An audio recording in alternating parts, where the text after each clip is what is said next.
অনেকেই সুদের সাথে আছে, দেখবেন সুদের বিষয়টা কে কিভাবে বুঝেন জানি না, আমি আপনার সাথে একটু শেয়ার করছি কথাটা, ভেবে দেখবেন। সঠিক মনে হলে গ্রহণ করবেন, ভুল মনে হয়ে গেলে বাদ দিবেন। বেশিরভাগ মানুষ সুদের সাথে লাগার ইচ্ছা কারো নাই। যারা সুদের সাথে আছে তাদের অন্তরও দেখবেন সুদের সাথে লাগার ইচ্ছাটা ছিল না। তাহলে লেগে গেল কেন? নিশ্চয়ই মাঝখানে কোন একটা ভেজাল আছে। একটু খেয়াল করে দেখেন, সুদের বিষয়টা হয় কি জানেন? যখন অভাব সামনে চলে আসে, বিভিন্ন জায়গা থেকে যখন আমরা ধার কর্জ চাই আর পাই না, তখন বাধ্য হয়ে এমন জায়গায় গিয়ে আটকাতে হয় যেখানে সুদের লেনদেন থাকে। তো যখন জিজ্ঞেস করা হয়, ভাইয়া আমার এত টাকা লাগবে, সে বলে যে এত করে দিতে হবে। ওই অঙ্কটা শুনে প্রথমে মনে হয় এত অল্প, মাসে দেওয়া যাবে।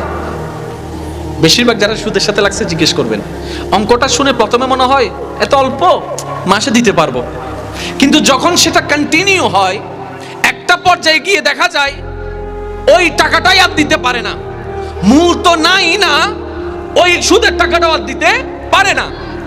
ক্রমান্বয়ে সেটা বাড়তে থাকে, বাড়তে থাকে, বাড়তে থাকে, বাড়তে থাকে, মূলও বাড়ে, সুদও বাড়ে। এখন উনি আর রাস্তা দেখে না। তো আমার ভাই ভাবতে বসে, কিরে প্রত্যেক মাসে বলেছিল ৩,০০০ করে, ৪,০০০ করে, ৫,০০০ করে। আমি তো একটা সময় ১০,০০০ করে কামাইতাম, তাহলে ৪,০০০ তো দেওয়াই যায়, এটাই তো আমার প্ল্যানিং ছিল। কিন্তু এমন পরিস্থিতি হলো কেন যে আমি আমার মূলটাও হারাই ফেলছি, ওই ৪,০০০ও দিতে পারছি না। বিষয়টা একটু শুনুন। যখন বিপদ আপনার সামনে, আপনার আশেপাশের মানুষের কাছে যখন আপনি সাহায্য চেয়েও পান নাই, তখন আপনি এমন পথকে বাছাই করেছেন, আপনি যেটাকে বলছেন, আমি যেটাকে বলছি বাধ্য হয়ে। রব তো আপনাকে আমাকে বলে দিয়েছিল, ওয়ামাইয়াত্তাকিল্লাহ ইয়াজআল লাহু মাখরাজান। আমরা তো রবের সেই প্রেমটা বুঝতে পারিনি। বলেছে কি? রব বলে ওয়ামাইয়াত্তাকিল্লাহ ইয়াজআল লাহু মাখরাজান।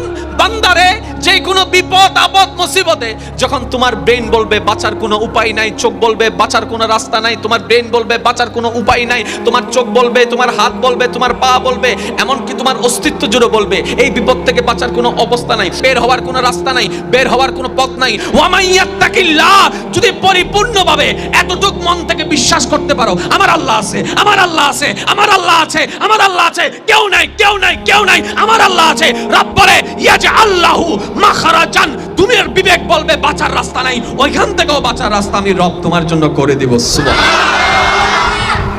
ওই বিপদ এবং রাস্তা খোলার আগের মাঝখানের সময়টা তোমাকে একটু ধৈর্য ধরতে হবে। এই ধৈর্যটা ধরতে পারি নাই বলে আমরা বিপদটাকে কাছে টেনে নিয়ে আসি। এবার বলেন, সুরটা কি আল্লাহর পছন্দ না অপছন্দ? মাফ করবেন, একটু খেয়াল করবেন, শিকার আগ্রহ যাদের আছে। কারণ আমরা এমন রবের বান্দা, যে রবের দরবারে কমতি বলে কোনো শব্দ তা আমরা পাই না। কেন? আমরা চাইতেও জানি না, নিতেও জানি না। সিরিঙ্গা ভাষা থেকে হতাশ, হাঁ দিলে ফোয়া, হাঁ দিলে ফোয়া, দুধ ফা দে আগে না হাঁদে দে আগে, জোর হ না। এবার হাঁদাইবে যদি লয় দিব না, হাঁদানি বুঝলে দিব না, হাঁদানিব হন্ডল হলে দিব কেন? সোয়ার আইব দে, এই হাঁদানা বন্ধ কর। হাঁদাইব হন্ডল্যম পরিব, জীবত মায়াতা আইব।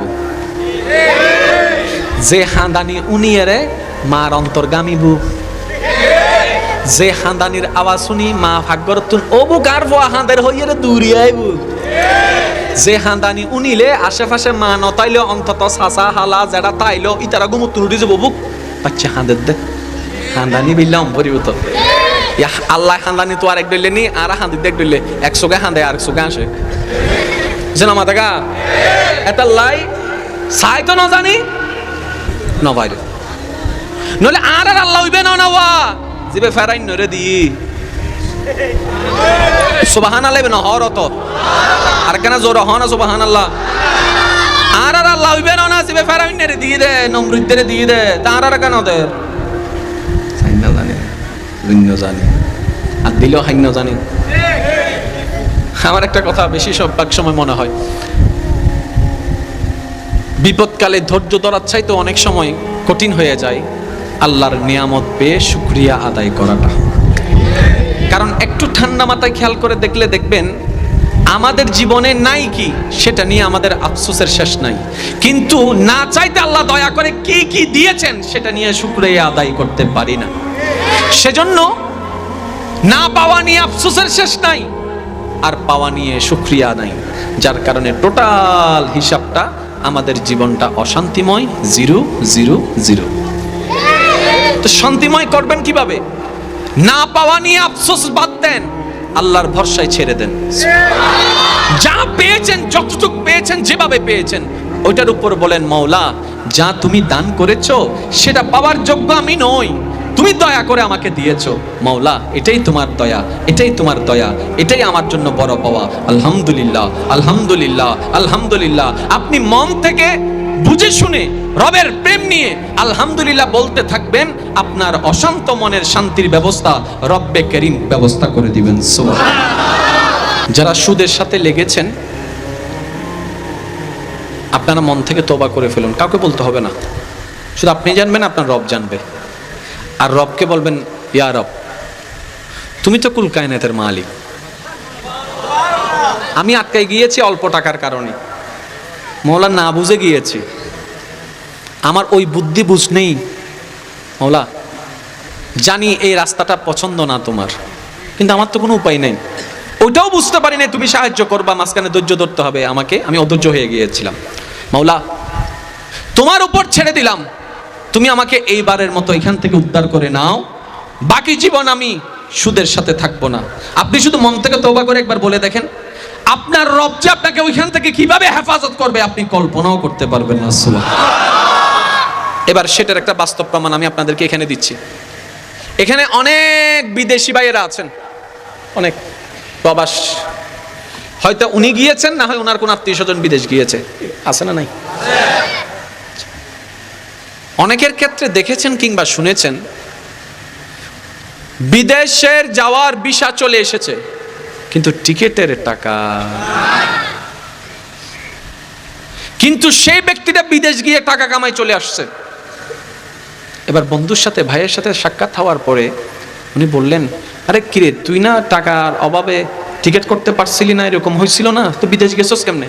তো ও একটা কথা বলে, এমনি এমনি কেমনে কেমনে কেমনে কেমনে হয়ে গেছে। সত্যি করে বলেন, বলে কি বলেন, কেমনে কেমনে ব্যবস্থা? রব বলে বান্দারে কেমনে কেমনে না, একটু আমার দিকে তাকা, এমনে এমনে এমনে এমনে আমি রবে ব্যবস্থা করে দিয়েছি।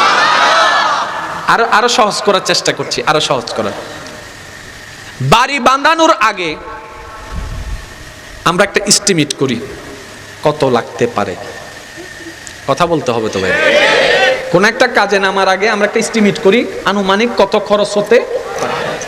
সত্যি করে বলেন তো, বাড়ি কিংবা গাড়ি কিংবা আপনার বিয়ে বাড়ি যাই হোক না কেন, খরচ কি এস্টিমেট মোতাবেক হয় নাকি তার চাইতে বেশি হয়? আমরা করি একরকম, হয়ে যায়, অন দ্য স্পটে গেলে এটা চেঞ্জ হয়। এমন অনেক মেয়ের বাবা এখানে আছেন, ছেলের বাবারা আছেন, মেয়ের বিয়ের সামনে, ছেলের বিয়ের সামনে আত্মীয় স্বজনের দাওয়াত দেওয়া শেষ,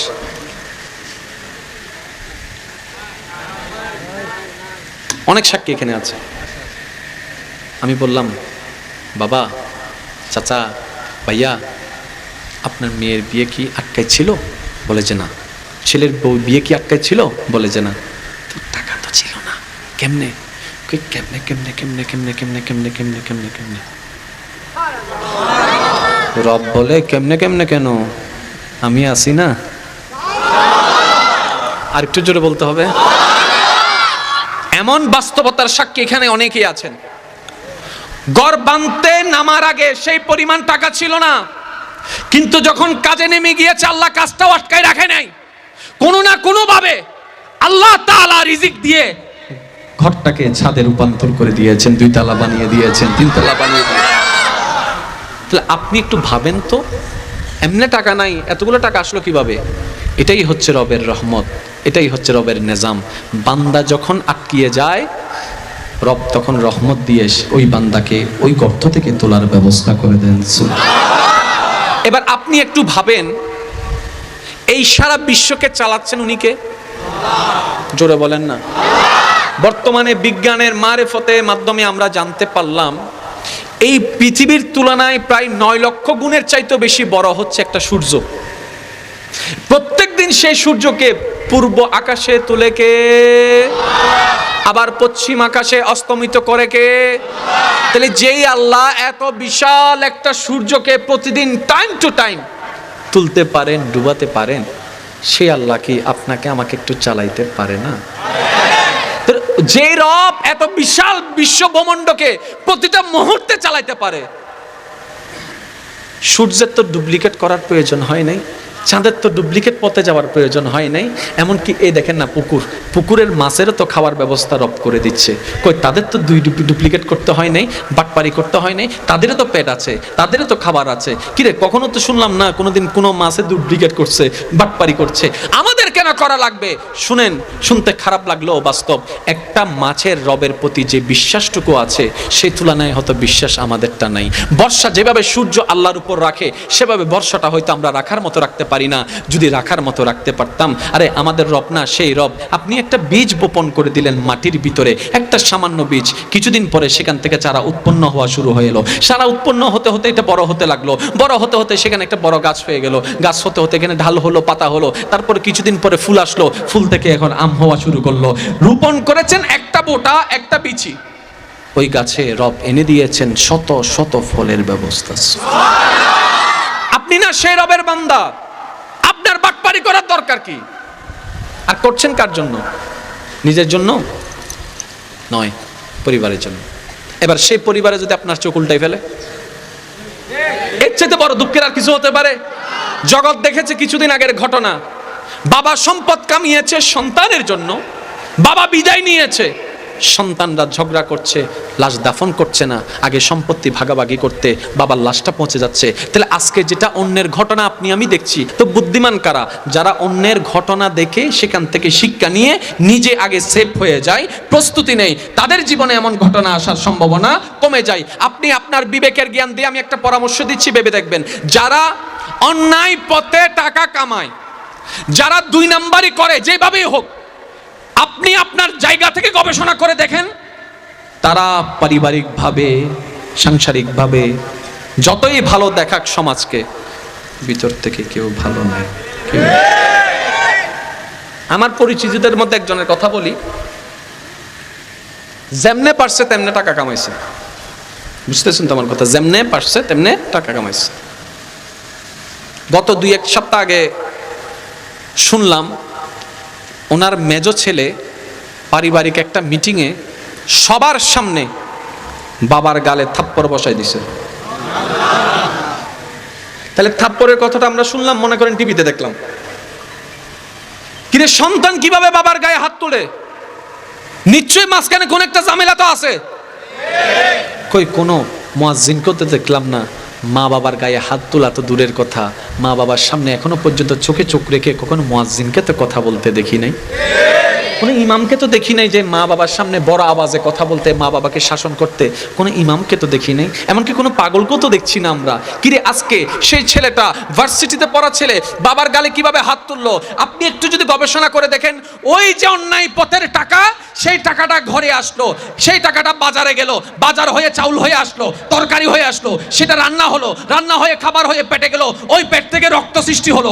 ওই অন্যায়ের রক্ত তার মনুষ্যত্ব নষ্ট করে দিয়েছে। কোনটা বাবা সম্মান, কোনটা বন্ধু, সেটাই সে বুঝতে পারে নাই। টাকার অহংকারে মনুষ্যত্ব হারিয়ে ফেলেছে। একটা সময় বাবার গালে হাত তুলতো, তার বাধা হয় নাই। মনে রাখবেন ভাইয়েরা, ঘটনার পিছনেও ঘটনা থাকে। আমি কি বুঝাতে পারলাম? ঘটনার পিছনেও ঘটনা থাকে। এবার আপনি বলেন, এই বাস্তবতা আপনি নিজে অস্বীকার করতে পারবেন? আমি কিছুদিন আগে একটা কথা বলেছি, যুবক ভাইরা একটু আওয়াজ দিয়ে সহযোগিতা করবেন, কারণ কিছু বাস্তবতা আছে যেগুলো আমাদের দাদা নানারা হয়তো তেমন অভিজ্ঞতা রাখে না। তেমন অনেক দাদা নানা এখানে আছেন, মোবাইলও চালাইতে পারে না, শুধু পারে দেয় ইয়েস নো। ইয়েস নো কেন চিহ্ন হত্যার নিয়ে ভাই, সবুজ উদ্দ লাল আহাদি নানা কল ধর কেনে হতে ইবেরি ইবে কি হতে সবুজ হাড়ো কেন হতাশা হলে হাড়ো কেন হতে ইকে তো হয় রাহি এখন তো দাদারা হয় ফেসবুক চলো ইবে কি ও দাদা ইমন মিদে কল দিইনি তো বুড়িয়া নাতিরে দেখাত দে মোবাইলের ভিতরে, নাতিল দি বাইরে, তো নানি হতে ওড়ো তুই আর কেন ঢুকুস রে, কিছু নাই না। আর দাদা নানি অকলিলে কিছু নাই না, ইতারাই ন জানে দিন জীবনত কল্পনা ন করে, এটা লাই মাঝে মধ্যে হই দি। আর এখন যে অবস্থা মনে করো বিমান চলের হেলিকপ্টার চলের গট গট গট গট গট গট, কিন্তু গাড়ি চলের মানুষে মোবাইলে হতাহর।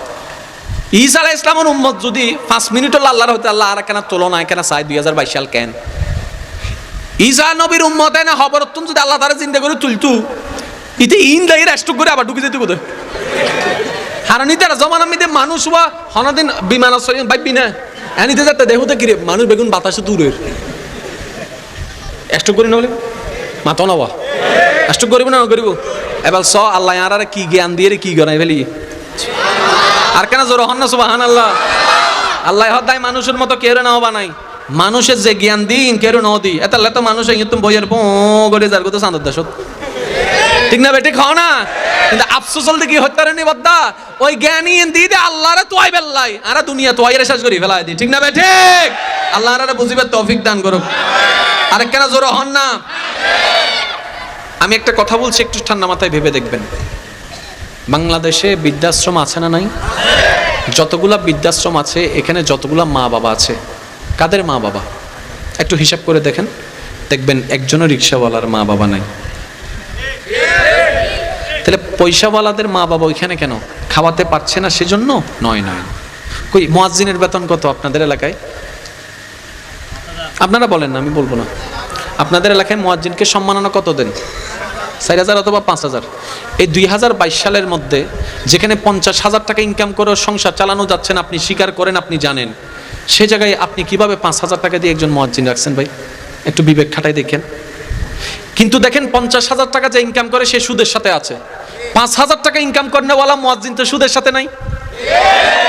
50,000 টাকা ইনকাম করনেওয়ালা সিগনেচারকে 2 নম্বর বানায়, 5,000 টাকা ইনকাম করনেওয়ালা তো এখনো পর্যন্ত 2 নম্বরের মধ্যে নাই।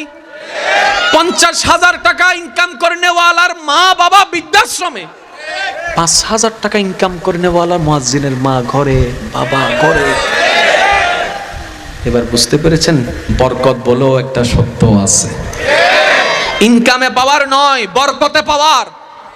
আপনি আমি অঙ্কের সংখ্যার দিকে যখন পাগল হয়ে যায় সেজন্য 30,000 ওয়ালার কাছে 50 ওয়ালা খুশি, 50,000 ইনকাম করনেওয়ালার কাছে 60,000 ইনকাম করনেওয়ালা খুশি, 60,000 ইনকাম করনেওয়ালার কাছে 1 লাখ ইনকাম করনেওয়ালা খুশি। আসলে সুখ তো অঙ্কের ভিতরে নয়, রবের বরকতের ভিতরে। বলেন না সুবহানাল্লাহ। আপনি একটু খেয়াল করে দেখেন মুয়াজ্জিনের ঘরে কে কে আছে জিজ্ঞেস করেন, মুয়াজ্জিন ভাইয়া কে কে আছে আপনার ঘরে? বলে যে আমার মা আছে, আমার বাবা আছে, আমার স্ত্রী আছে, আমার 2 সন্তান আছে, একটা ছোট বোন আছে, আমি সহ 5,000 টাকা দিয়ে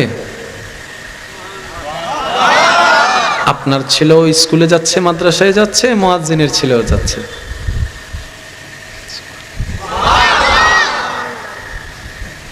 নিয়ামতটা কোথায়? নিয়ামতটা হচ্ছে যে আপনার সততার উপরে, আল্লাহর উপর ভরসার উপরে। জীবনের প্রতিটা মুহূর্তে শুধু একটা কথা আমার একটা আবদার রাখবেন, চেষ্টা করবেন জীবনের প্রতিটা মুহূর্তে বুঝেন কিংবা না বুঝেন, আজকে থেকে শুধু একটা প্র্যাকটিস করেন, আলহামদুলিল্লাহ আলহামদুলিল্লাহ আলহামদুলিল্লাহ আলহামদুলিল্লাহ, পাইলেও আলহামদুলিল্লাহ, না পাইলেও আলহামদুলিল্লাহ, হইলেও আলহামদুলিল্লাহ, না হইলে আলহামদুলিল্লাহ। জগৎ এসে আপনাকে বলবে তুই কি পাগল হয়ে গেছস, না পাইলে কেমন আলহামদুলিল্লাহ? আপনি বলবেন এইটা পাই নাই যেটা চেয়েছি, হয়তো আমার রব চাইলে এর চাইতে 10 গুণ বেশি আমাকে দান করবেন। সুবহানাল্লাহ।